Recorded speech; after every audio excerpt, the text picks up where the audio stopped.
on this super cool episode of MythBusters. It's all aboard for the second Alaska special. We've got to keep her afloat! As Master Savage and Commander Heinemann shiver their timbers. How did a boat made out of ice? In a world-first attempt to build a mythical boat out of nothing but sawdust and ice. Meanwhile, Carrie, Grant, and Tori are on a northern exposure collision course. I'm trained CPR, don't worry. Wrestling with the myth of a snowplow smash that split a car completely in two. Who are the MythBusters? Adam Savage. Oh, hey, ow! And Jamie Heinemann. Are we going to try and shoot him in the head? Between them, more than 30 years of special effects experience. That's pretty. Joining them, Tori Belleci, Grant Imahara, That was crazy. and Carrie Byron. This is gonna be a whole lot of fun, huh? They don't just tell the myths, they put them to the test.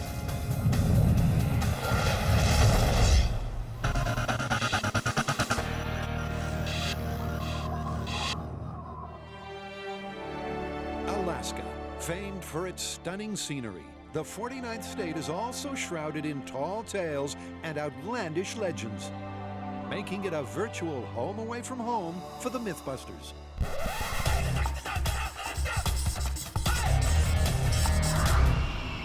I know it's not a beret, but you gotta put this on. What do we got? Cold weather myths? We do. It's time to do another Alaska special. You got any ideas? Well, as a matter of fact, there is one thing that I'm kind of curious about. It's a material called pykrete that a guy named Pike invented around World War II. And this was made of frozen wood pulp and water, and supposedly it made a mix that was harder than concrete when it froze. And they were going to build an aircraft carrier out of it, but they never got around to it because the war ended. So as far as we know, no one's ever tried to build a boat out of this stuff. That's correct. Until us. Yeah. According to this myth, in World War II, with steel and iron in short supply, an ingenious inventor came up with an entirely new concept. Pykrete, a mixture of ice and wood pulp that was supposedly so tough you could forge a fleet from it. But before the Allies could build a frozen flotilla, the war ended, leaving this mythical question unanswered. Can you really build a boat out of nothing but sawdust and ice? An aircraft carrier made of sawdust and ice. I really hope we haven't bitten off more than we can chew here.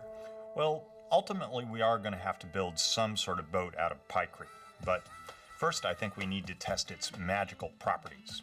Such as? Well, like it's bulletproof, it is tougher than concrete, and it takes longer than ice to melt, supposedly.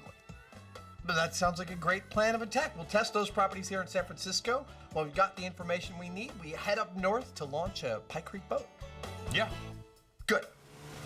It's a story that will ultimately see Adam and Jamie attempt to sail the Alaskan fjords in a beautiful pykrete boat. It's getting worse. But before all that, they're starting at the beginning by making the stuff. The traditional recipe, if there is such a thing, of pykrete is that it should be 14% by weight of sawdust or wood pulp, and then 86%, of course, by weight of water. Sounds simple, and it is. Jamie mixes the wood pulp and water, and hey presto. This is pykrete. Aircraft carriers, huh? Who knew? The pykrete goes into the deep freeze to chill out, so the guys can take aim at this myth. So there are three mythical properties of pykrete. That it melts slower than ice, that it's harder than ice, and that it's bulletproof. And, well, we couldn't resist testing the last one first. So we've set up a mini gun range, and we're going to shoot a block of ice and shoot a block of pykrete and see what the difference is. So for the first test, it's just plain ice That's pretty darn good. versus a .45 caliber slug. Shooting at ice in 3, 2, 1. I think I can tell what the results are. It sounded like a bowling alley. Closer inspection confirms the bullet scored a clean strike. We turned it into a snow cone. So can the freshly frozen pykrete withstand the same fate? In 3, 2, 1.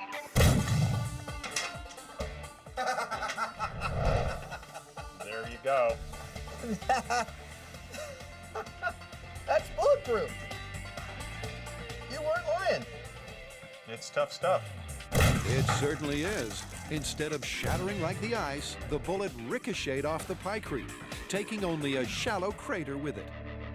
We don't only bust myths. Sometimes we confirm stuff. We were told that pykrete is bulletproof, and it's definitively bulletproof. Well, it may be bulletproof, but the pykrete isn't out of the woods yet. Now, pykrete is pretty cool stuff. It's supposed to have some very specific mechanical properties, and we're going to start out by testing those in scale here in the shop. Specifically, its thermal conductivity, how slow it melts, and its mechanical properties. We're going to run it through some paces to see how viable a material it is, how tough it is, and how useful it might be for our uses. Next up is the mechanical strength test, and it's nothing if not straightforward. I'm going to go out on a limb here and say that you want to put these 5-pound weights on one at a time until it breaks. It's like I'm a freaking mind reader. And first, they need to break the ice. 10 pounds, 20 pounds. 40 pounds.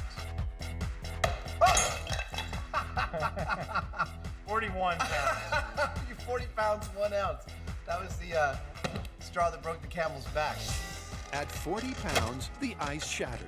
So how will the pykrete compare? Pykrete, 5-pound weight. There you go. Well, cue fast forward, because it's tougher than it looks. 190. Anybody go for 200? Do I hear 200? 200. This now weighs more than either you or me. And when the tally reaches 300 pounds, they run out of lead. So Jamie adopts a more direct approach. This is killing me. Well, there you go. I There's your love problem. this stuff.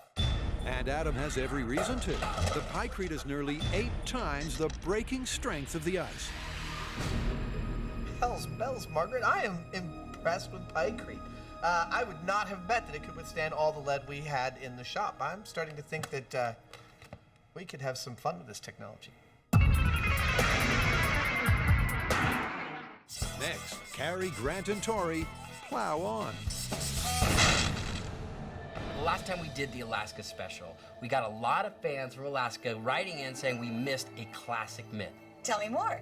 The myth is that a couple are driving down a road on a dark, snowy night. The visibility is horrible. They swerve out of control, crash head-on into a parked snowplow on the side of the road. But this is no ordinary crash. Instead of just crumpling into a wreck, the car splits all the way down the middle, from the front to the rear, in a perfect bifurcation. And both walk away from the crash. Are you serious? Yep. Wow. It's a crazy crash concept that's no joke. A car plows into a plow and is split right down the middle. But could a snowplow really bifurcate a car? It's a myth that's full of problems, starting with this one. Well, for this myth, we need to do some pinpoint accurate crash tests using cars smashing into snowplows. But there are no crash test facilities that we can use in Alaska. All right, so how are we going to test this one? Well, our researchers have come up with an amazing location. It's beautiful, it's snowy, it's in Wisconsin. Well, ultimately, this is a great Alaskan myth, but if we have to go to Wisconsin to test it, then so be it. All right, well, if that's the case, I think the first thing we need to do when we get there is look at some snowplow. So, I mean, let's face it, we're from California. What do we know about snowplows? In an odd start for the Alaska special, the team head to Wisconsin instead. Oh, there it is. Snowplow Nirvana. Now, it isn't Alaska, but with plows aplenty, Burke's Trucks is the perfect place to start. We may not have crab fishermen walking around here, can't see Rush from our back porch, and there's no moose freely walking the streets. But what we do have here is a lot of snow and snow plows, and that's our first step. We got to get us one of those. And that's a process bringing back bad memories for Grant. So last time we used the snowplow, it was a cursed item. There was a curse of the snowplow. This time, I fell down immediately after getting out of the car. Ow. This does not bode well. Snowplow of death was a myth cursed from beginning to end. But that's not what's bothering Tori. I'm not so concerned about the curse as I am about these plows. For this to be even remotely possible to get one of these cars to split, we're gonna need a wedge-shaped plow. Tori's got a point. These flat scoops are miles off the myth. But after hunting high and low... Turn it on! Just turn it off, turn it off. Nothing. The team strikes gold. Now that is the plow we're looking for. Dude, if anything is gonna split that car, it's gotta be this. Okay, so this is what I'm talking about. This is perfect for our myth. And what makes it perfect for our myth is the geometry of the blade. Not only does it have this sharp axe edge, but it's got this really thin blade right in front, which is just like presenting a knife edge to a car. And that's exactly what we need to split our car right down the middle. And there's more behind this plow than just the blade. The great thing about this is not only do we have this magnificent blade, but we have this huge weight of a truck behind it, which means the car is going to be hitting a completely immovable force. Basically hitting a giant immobile axe. Immobile axe is right. So it looks like this snowplow is perfect for our myth, but there's one little thing. It doesn't run, so we're gonna have to get it towed out to the test site. Well, that sucks. I mean, we come all the way out here and we don't get to drive one? How'd you feel if we took one for a spin? Yep, because this myth just wouldn't be complete without a gratuitous snowplow monster montage. Grant, this is Tori. What in the heck are you doing back there?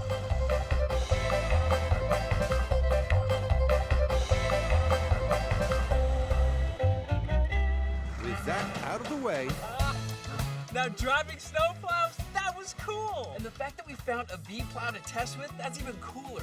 And tomorrow, when we crash cars into it, that's gonna be the best. great, saddle up, because tomorrow can't come soon enough.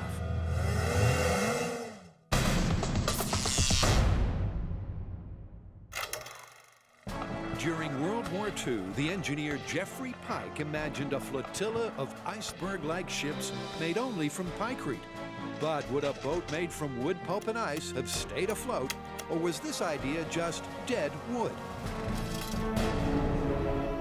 Well, the MythBusters are finding out, putting pykrete through a trial by fire. And sure as heck, it is bulletproof. And so far, it's living up to the claims. But Jamie sees some room for improvement. The reason the pykrete is strong is because of the overlapping fibers of these wood chips. Now, the reason that it actually breaks under shock is that the fibers are not terribly long, and so they can break apart relatively quickly. So what other kind of cellulose products do we have that maybe would be superior? And there's your answer. Newspaper. Lots of newspaper. In phone book friction, the MythBusters found out just how much force two interleaved phone books could withstand. This is like a sickness. And it's that layered strength that Jamie is hoping to capitalize on with his own new brand of pykrete. What if we saturate something like that with water and freeze it? We might have something, say, like plywood instead of particle board, and plywood's stronger. The newspaper is more or less the same old wood pulp, just different form. So, how will it compare? Okay, the last few pounds. Just like the classic pykrete, the super pykrete supports 300 pounds of lead. But even after a beating, it doesn't crack under pressure. Here, wait a second. Dude, I'm gonna go out on a limb and say I like this material. Okay. I mean, I'm literally out on a limb. Yeah, I got it. So my super pykrete actually is in fact super pykrete. It's stronger, it's tougher, it's more resilient, and it's almost like break-proof as far as our testing is concerned.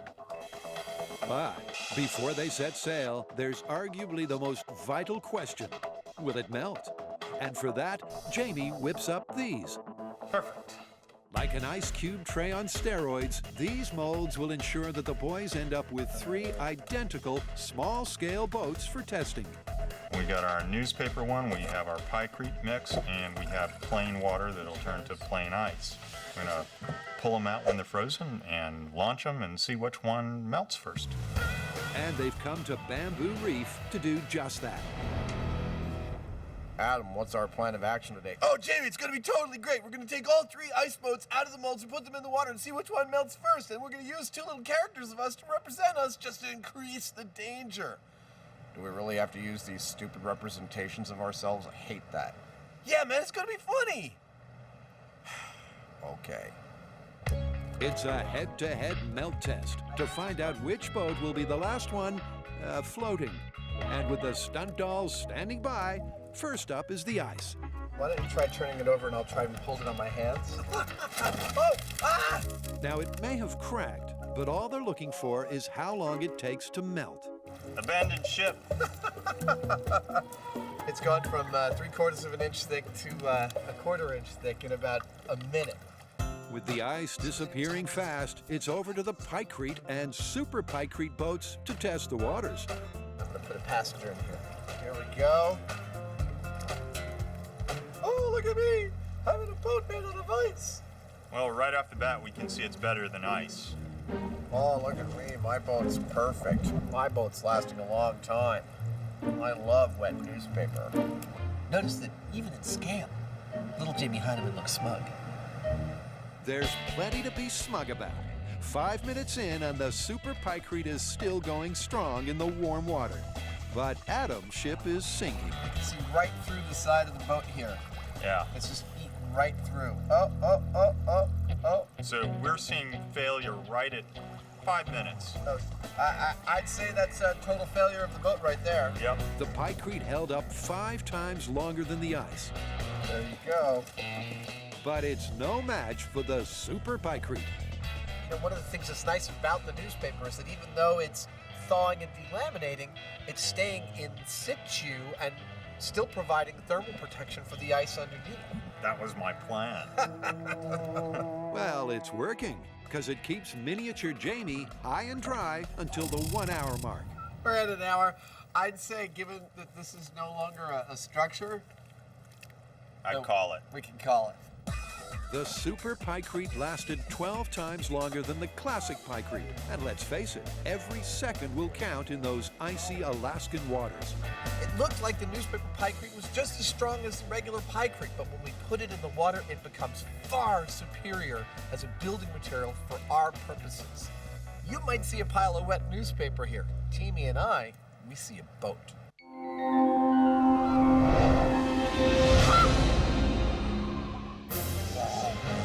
It's Plough Wars as the team takes on a snowplow collision for the Alaska Special. So, what are they doing in Wisconsin? Carrie knows, so, Alaska. This is what we couldn't find in Alaska and why we ended up in Wisconsin. This is MGA Research Corporation, one of the world's leading testing companies for the consumer, aerospace, military, and automotive industries. And I hear that they excel in working in these snowy conditions, which is perfect for us. It's the ideal location for our 2 mythical foes to duke it out.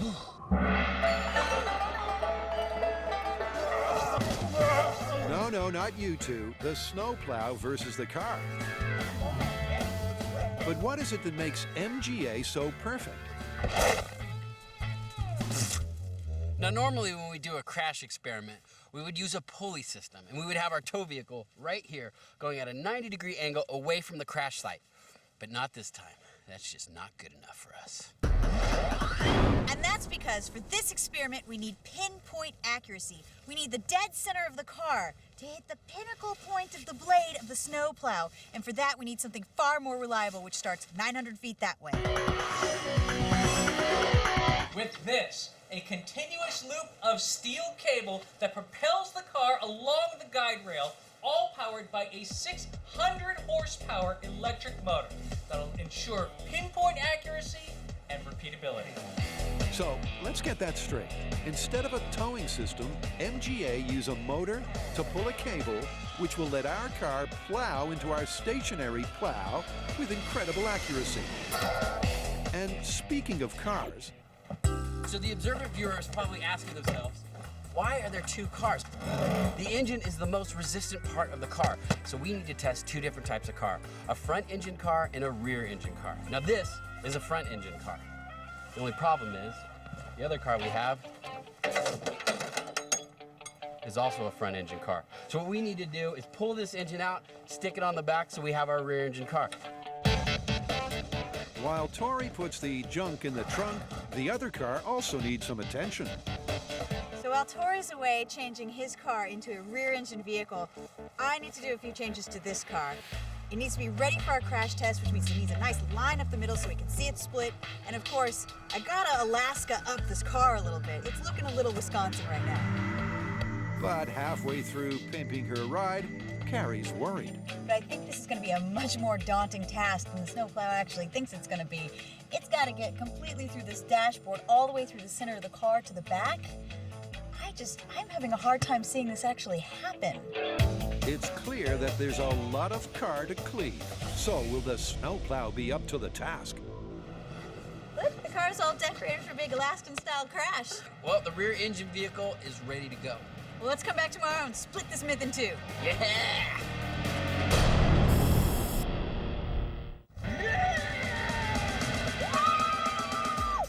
Carrie, Tori, and Grant are about to crash and burn in the snow. I want to ride that one. They're testing the myth of a snowplow smash that split a car completely in two. So here's where we're at with the myth that a giant snowplow cut a car in two. Over here, we have the mother of all snowplows with a giant wedge-shaped sharp blade. And 600 feet that way, we have two cars. We're gonna start with the front engine because it's more common.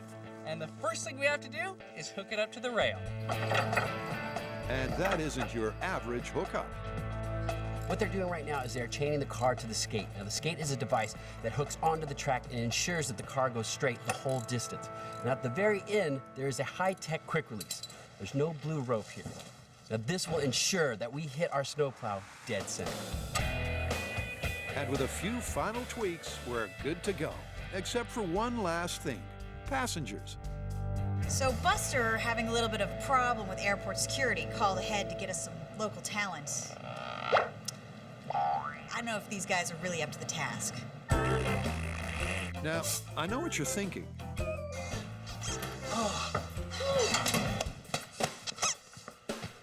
What are you doing to Grant? No, not that. You're thinking, how are inflatable people going to provide any sort of data? Now, these guys are clearly not crash test dummies or human analogs of any sort.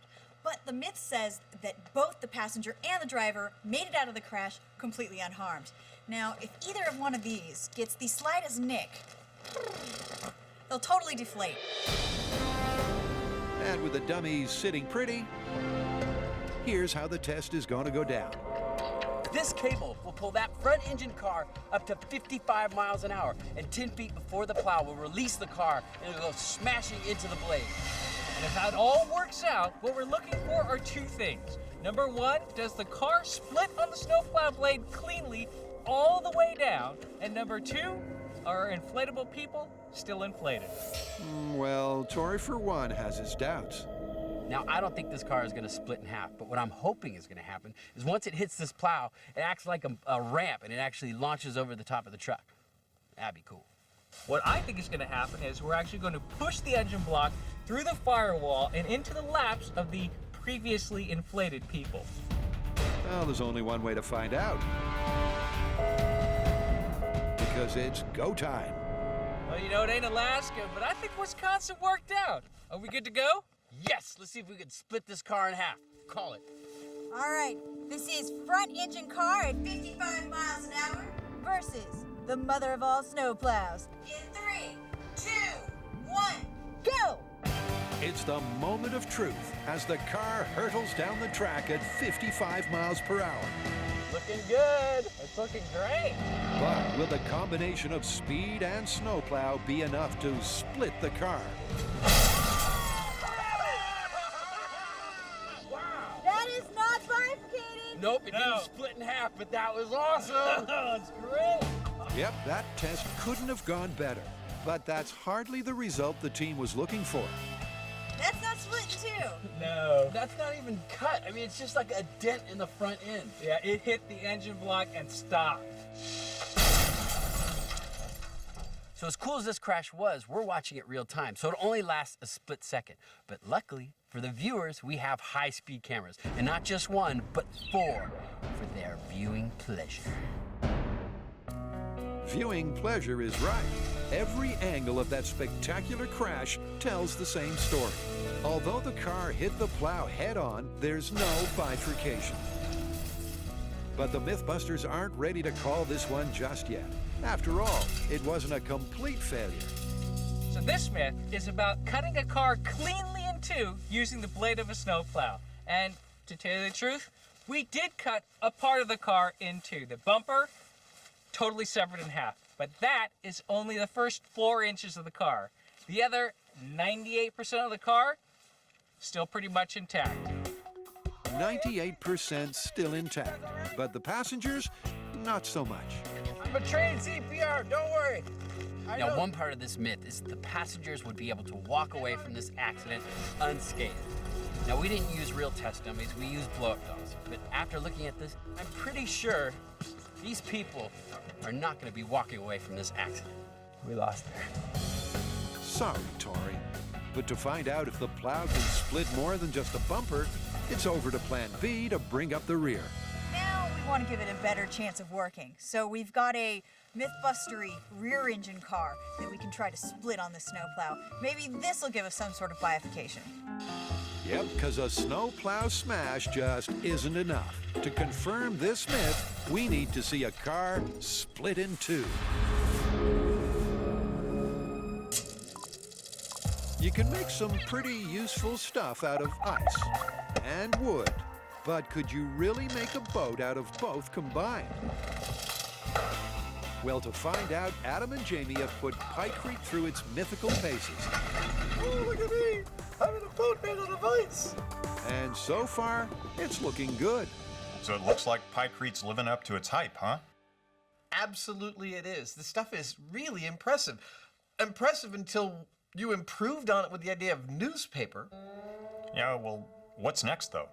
Obviously, we have to finish this episode putting around the Alaskan fjords in a boat made out of newspaper and ice. It's not like we're going to be able to build a full-sized aircraft carrier. We don't have the time. No. What if we made a boat that looked like and performs like a real honest-to-goodness speedboat with a big motor on it? That is ambitious. It'll be fun, though. I love it. Let's go.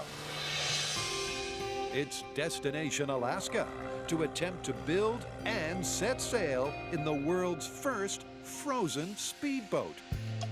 This is Ketchikan, Alaska. Population just about 8,000. Often the first stop for cruise ships heading up the west coast of North America, it's Alaskan locale, and proximity to water make it the ideal place for the maiden voyage of the MythBusters ice boat. And this is Ketchikan High School. They have very graciously provided us the perfect space in which to do this build. And this is the Ketchikan High School wood shop. It's a shop actually pretty similar to this where I first cut my teeth in the making of things. This is where 2,000 pounds of newspaper aided by low temperatures will hopefully become a boat. Now, if you'll excuse me, I've got some work to do. Indeed, because in just a few days, the boys will be putting their lives on the line. There's paper everywhere. In a boat made out of these? What weighs over a ton and might end up being a boat? That's right, newspaper. And we've got about 15,000 local Alaskan newspapers that we've got to unfold and soak in order to build our boat. It's too big a job for Jamie and me. Okay, welcome to Building a Boat Out of Paper 101. But luckily, Ketchikan High School has some willing MythBusters fans who also happen to be students, who also happen to have some free time. So for this to work properly, we need to make sure that water gets in between all of the pages and all of the fibers and, makes it all one piece. Air bubbles and things like that aren't good. They could cause it to delaminate. And we've only got one shot at it. Yep, it's a one-shot deal. So Adam and Jamie are doing anything they can to eliminate those pesky bubbles. Lots of bubbles bubbling out. That's a good sign. That means we're getting the air out. With 150,000 pages soaking, the next step is the mold. And Jamie's got just the design in mind. I used to work as a boat captain, so I've been around a lot of boats. There was one type of boat that caught my attention some years ago, though. It was called the Carolina Skiff, and that's because it has a flat bottom. Now, the flat bottom allows it to get up on a plane really quickly, which is good for our purposes. But also, it makes our mold making really simple, because the mold basically just has to be a box with flat sides and bottoms and so on. So we're going to have a boat in no time at all. Well, the form is ready for our newspaper, and while it looks like a boat here, it's not a boat. This is describing the outside of a boat. It's the outer part of our mold. Just as this may look like an oar in my hands, but it's not. It's Mr. Jackson's woodshop hall pass. But Adam's not going anywhere for now, because this is where the super Pykrete boat really begins. Jamie and I ran through at least 20 different ways to build this boat, from the inside out, from the outside in, pouring it, spraying it, laying it, freezing it, until we came upon what we think is the solution with the highest chance of success. It's going to be a painstaking process that starts in the center That's the first one. and works out to protect the integrity of the boat. We're going to be layering in the newspapers, layer over layer, like the shingles of a roof, so that all the open sides of the newspaper point away from the direction of travel. Thus, as it starts to melt, the water's still not going to be able to peel off big chunks of newspaper as it's going, and hopefully that'll make it last longer. Well, that's the plan, but it's going to take time. Your back's getting to you already, huh? As every layer is built from the center out, front to back, one at a time. Paper boat making, it's dirty work. Dirty work, but the build is going just as they planned. I feel like I'm working in a swamp. And right on cue, the all-important freezer truck arrives. That's perfect. It's nice and cold already. That's it. Let's lay in some plastic. Okay.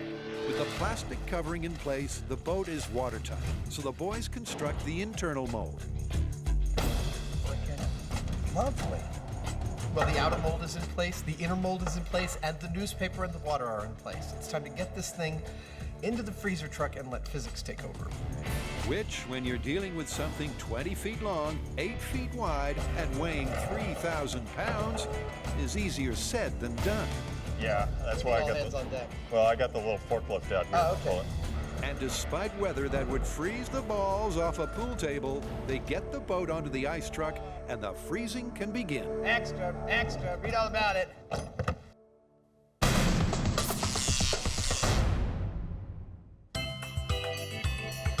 Deep in the heart of Wisconsin, Grant, Tori, and Carrie have been making music. Welcome to the MythBusters Alaska special in Wisconsin.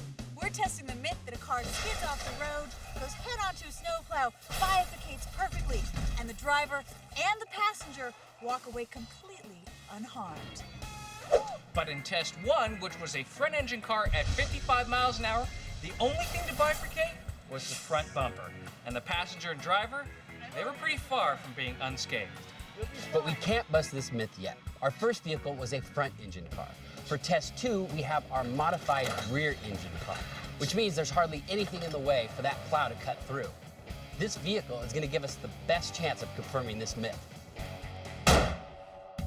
And to give this myth even more of a fighting chance, we've made a few additional changes. And the first of those changes is to the pointy end of the plow.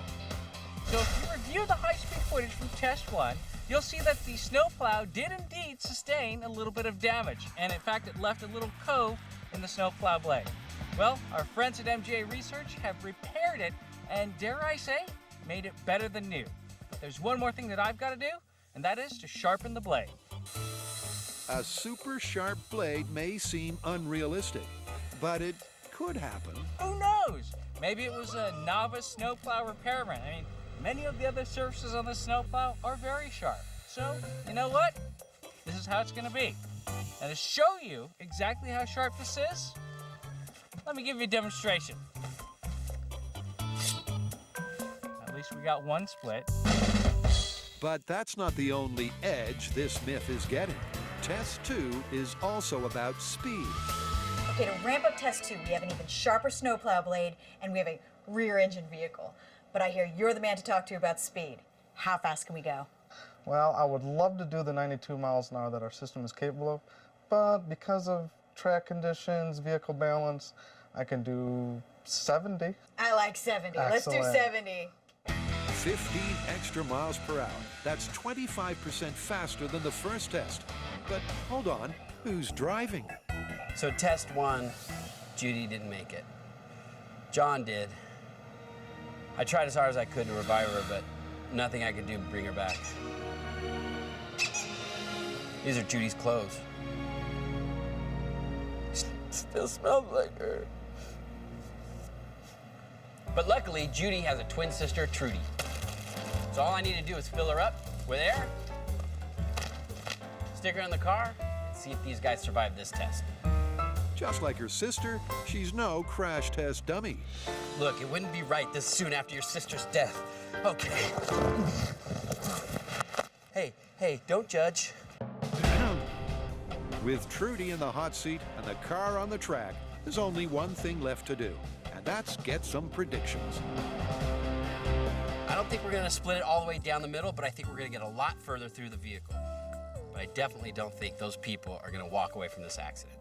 In terms of the myth, if we can't get this car to split with a rear-engine vehicle and a super sharpened snowplow, this is completely, totally busted. I mean, there's just nothing that's gonna make a car split into two if this doesn't do it. Indeed, but with a super sharp plow and 15 extra miles per hour, nobody can accuse the MythBusters of not trying. This is test 2. Rear-engine vehicle at 70 miles an hour versus the mother-in-law of all snowplows. In 3, 2, 1, go! It's now or never for the snowplow split as the rear-engine car hurtles down the track at 70 miles per hour and headlong into its date with snowplow destiny. You see that thing? It looked like a banana peel. But I don't think the passenger and driver are walking away. And at snowplow ground zero, the wreckage confirms their suspicions. I've never seen anything like this. I gotta tell you. It is split for sure. It's split all the way to the back seat. Pretty sure that though the guys did not survive. I can't wait to see the high speed. That's gonna be awesome. Well, it certainly is impressive. At impact, the car is cleaved almost in two. But once again, that pesky engine block proves too tough for the plow. That was sick. As soon as our car came out of the garage, you hear the whizzing of the cable on the concrete. It smashed to that plow. It was like, bzzz. It went in two directions. Wheels flew over on that side, glass came over here, but we still were not able to split it all the way through. It was still awesome. So I've seen a lot of crashes, but that is one of the most amazing things I have ever seen. See a car almost split in two? That's once in a lifetime. It certainly is a once-in-a-lifetime crash. But where does that leave our snowplow myth? Now, we had 2 criteria for this myth to be confirmed. Number 1, we needed the car to bifurcate perfectly into 2 pieces. We didn't quite get that. We just got split to the back seat. And number 2, we needed both the passenger and the driver to walk away completely unharmed. And I don't think they're walking away from this one. It's not looking so good. We tested this myth using a front engine vehicle going 55 miles an hour and we busted it. We tried using a rear engine vehicle going 70 miles an hour and we busted it. And then one final thing we busted. The curse of the snowplow.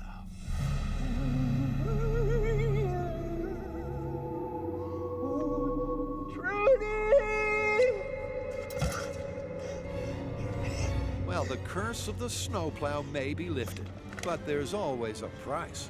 After sustaining some serious internal injuries, it's too late for Trudy. This test couldn't have gone any better. Yeah, we gave this myth the best possible chance of working, and the car still didn't split. And there is no way those people are walking away from that crash. So this one's busted. Busted. Busted. Let's get back to the shop. That's a long walk. Yeah, well, are sure we're going the right way?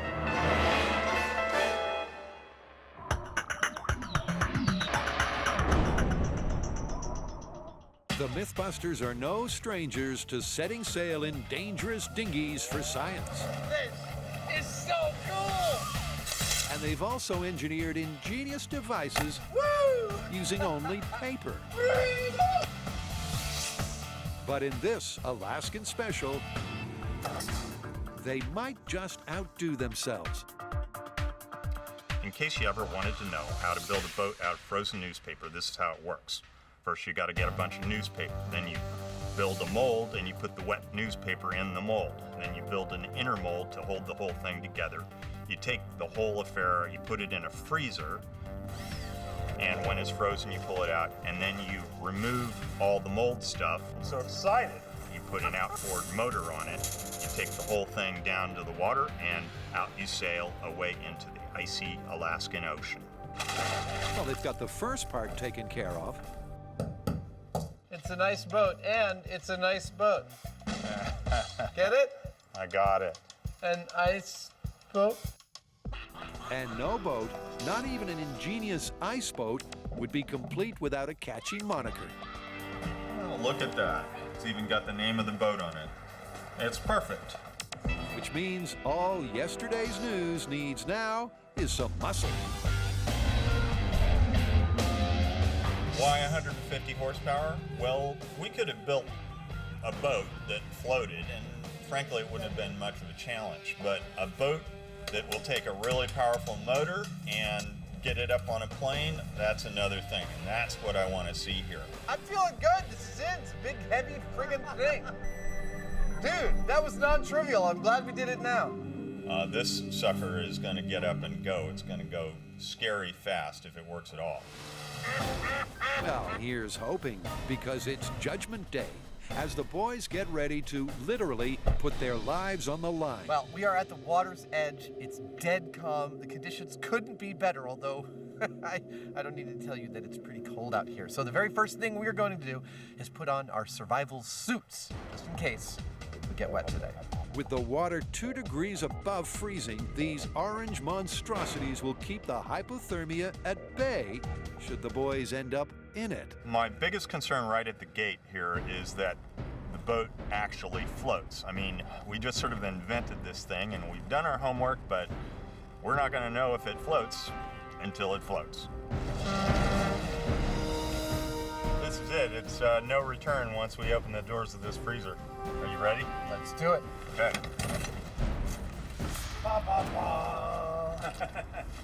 It's a tense process as the boys unpack their precious cargo for its first and possibly final voyage. That's beautiful. That's the first time we've seen the outside of the mold. I know. At the water's edge, there's time for a few adjustments, That's it. I don't want to catch your stash. You're good. Okay. leaving Master Savage and Commander Heinemann ready to cast off. Remember, the myth that launched it all was of a World War II era boat made only of ice and wood pulp. The MythBusters pushed the boat out and confirmed those mythical Pykrete claims, and then added their own news twist to give this myth the best shot at success. But now, thousands of man-hours later, unbelievably, they're setting sail in a boat that is only frozen newspaper and an engine. Okay, you and I are pushing. Ready? Yeah. Here we go. Ah! Look at that! Come on, baby.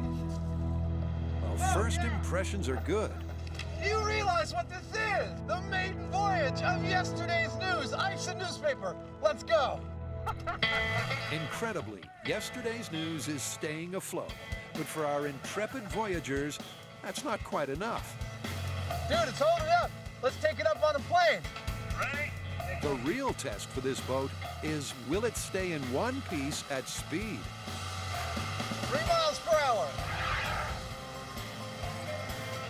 10 miles per hour. 18 miles per hour. Yeah! Wow! Keep an eye on the motor.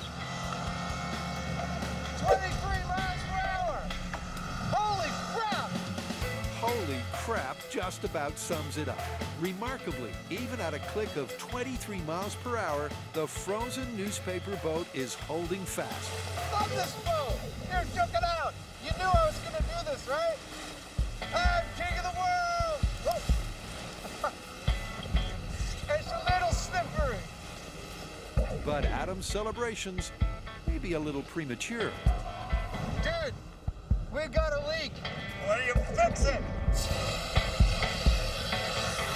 Yeah! Although Adam snap freezes the first leak with a blast of CO2, We've got to keep her afloat.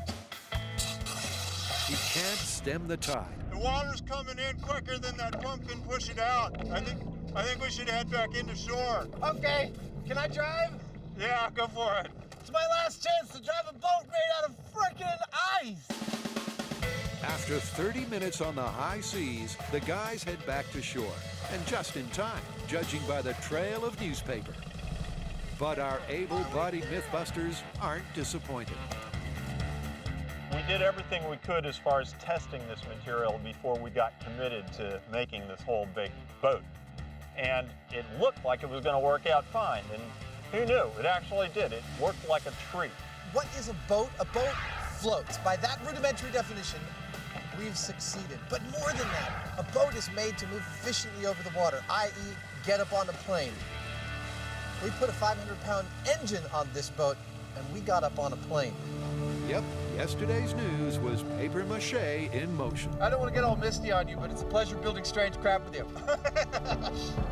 Adam and Jamie have achieved the impossible, making a boat capable of getting up on a plane with a top speed of 25 miles per hour, only out of ice and newspaper. That's one of the most gratifying parts of this job is, trying something out. Nobody's ever done it before, and when it actually works, it's wonderful. We came to Alaska to make a boat out of ice and newspaper, and as far as I'm concerned, we knocked it out of the park. They came, they saw, they conquered. It's funny to think that, in a few hours, this is just going to be a pile of mush. I know, I love that. And the MythBusters abandoned their ship to melt to slush. How are we going to call this one? Seems to me pretty straightforward. Pykrete lived up to all three of its mythical properties beautifully, and we built a viable boat out of ice and newspaper. I mean, not only did our boat get up on a plane, not only did it go over 25 miles per hour, but it looks so damn good, I swear people are gonna think we faked it, even though we didn't. I say that makes it plausible. Yeah, but let's not forget that this myth is about the original Pykrete and about an aircraft carrier. And given that our super Pykrete darn near melted through in 20 minutes, if you're talking about an aircraft carrier that can go anywhere in the world, including tropical waters, it's going to be sloughing off huge chunks of this stuff as it goes along. And that means it's just not at all practical. How about plausible but ludicrous? I'll buy that. Good.